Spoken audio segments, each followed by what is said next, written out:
Welcome to one more edition of Politics Done Right. Today, I'm here with somebody that is special, a woman here, very active in the community, Deborah Mowrey.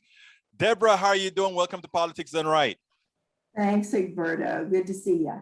Hey, Deborah, earlier today, you turned me on to a clip, a video clip that a young woman in this area posted, and in one of our local groups on Facebook called Flooding Kingwood with Kindness. Doesn't that mean that we treat people with love and kindness or something like that? One would think so, yes. That's what it sounds like. That's what it sounds like. Well, she had it. Well, I tell you what, why don't you describe the incident that she spoke about? Oh, okay. Well, there was a young woman who was reaching out on this page because it's, kindness, right? Mm-hmm. And she was looking for some advice. She had she was at a busy, well-known intersection here in Kingwood, and she observed cars ahead of her turning right on red, and she needed to go right. And so she followed and did the same thing, only then she got stopped and ticketed. And her comment was something like, I didn't think I should have been, but I didn't want to argue with the police officer because I didn't want to get killed.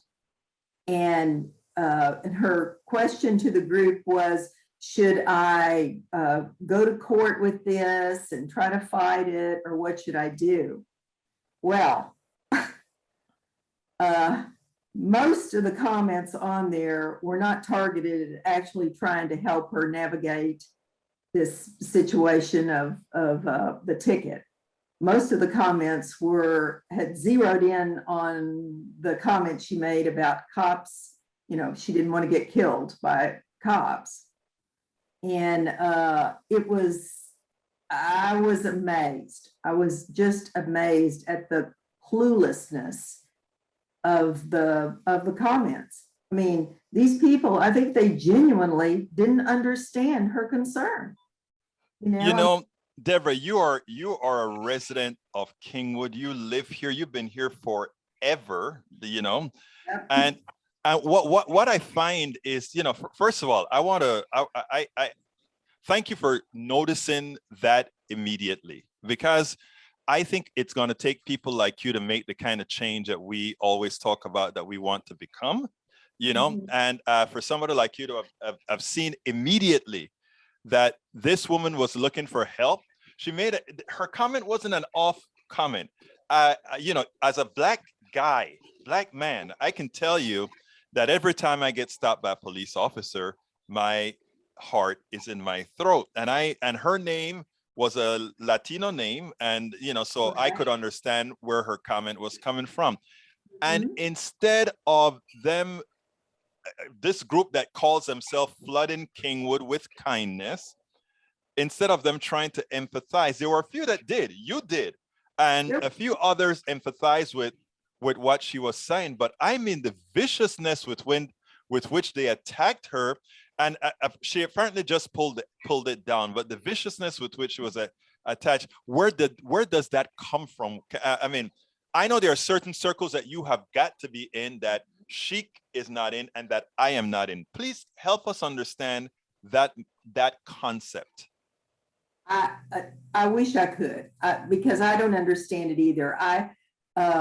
Even if, you live in a white world and all your friends are white and that's all you really think about, you may have been unaware of the difference in how police sometimes treat people of color and white people before last summer. Mm-hmm. Last summer, I thought changed everything. I thought it created so much awareness to there were, thousands and thousands of protests. How could you miss that? How could you not be aware of that? And like I said, many of the comments were genuinely, why are you worried about being killed? Police don't kill people.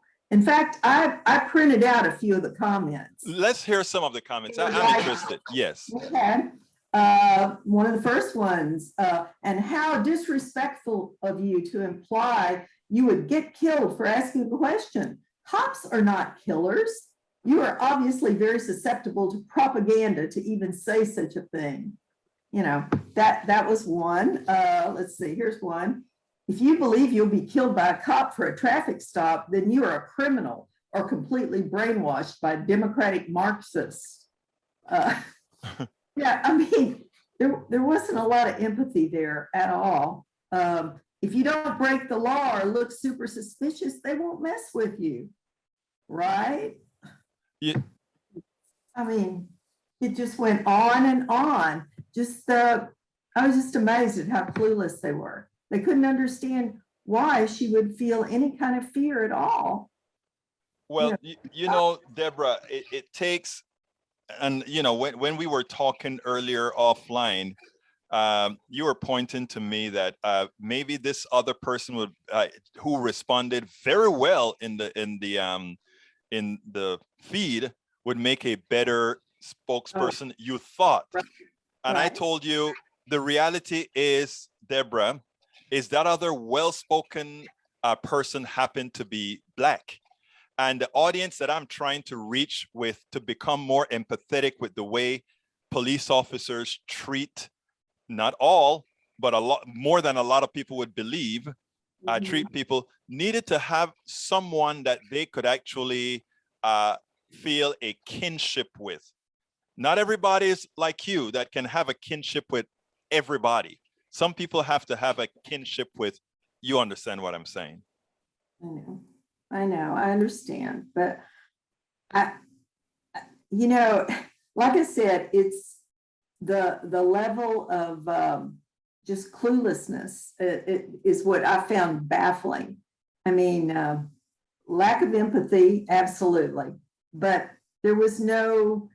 It was like they had no knowledge of any of these incidents that we've been, you know, hearing out now for several years.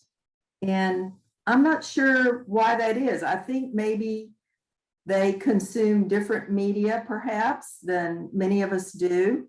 And that's all they're seeing. That's all they're hearing. That's what their world is. And they have no interest in, you know, broadening it. That's all I can think. What I tell you all the time, though, Deborah, is that, you know, where you says that their world is not broad. I mean, they you know, we kind of tend to selectively choose our forms of information, but Sure. you know, we cannot survive as a country if we selectively choose forms of this type of information. So what I try to do is I try to engage in. What I like about you as well is the mere fact that I heard from you on this issue speaks perfectly to what we have to do to make the kind of changes that we're talking about. Because you saw something, you spoke up, we are going to make an issue out of this. And I'm going to get into that room and talk about kindness as well. In other words, flooding Kingwood with kindness should also mean being able to understand what empathy means. And I think you have lived that. You've been that for quite a while. And I'm not, you know, I know you for some time now. And so I can actually speak to, to who you are. So I just want to thank you, first of all, for coming on and talking about this, asking if you have some final words you'd like to give to the audience. And then let's get this out there. I reached out to you because I know, I mean, that's your thing, reaching out to all kinds of people, trying to engage. I know that's important to you.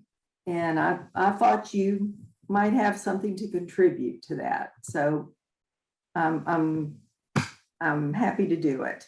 Well, look, thank you very much. Because again, you know, we always talk about people, everybody have to speak out, and that is how we are going to make change. You're one of those that are speaking out. So thank you so kindly for who you are, and let's keep doing what we need to do. Thank you, Egberto. We spend a lot of time deconstructing the news, trying to parse it into a form that everybody can understand. We try to find those little nitpicks where it flies above the fray, etc. If you really like these videos that we do, I want to ask a big favor. Please go ahead. Number one, subscribe to our channel, and number two, please join if you can. Thank you so kindly for watching. Keep watching. Please remember to share. We must populate the entire internet with our progressive message, a message that we know is what most Americans say that they want. So help us, please join.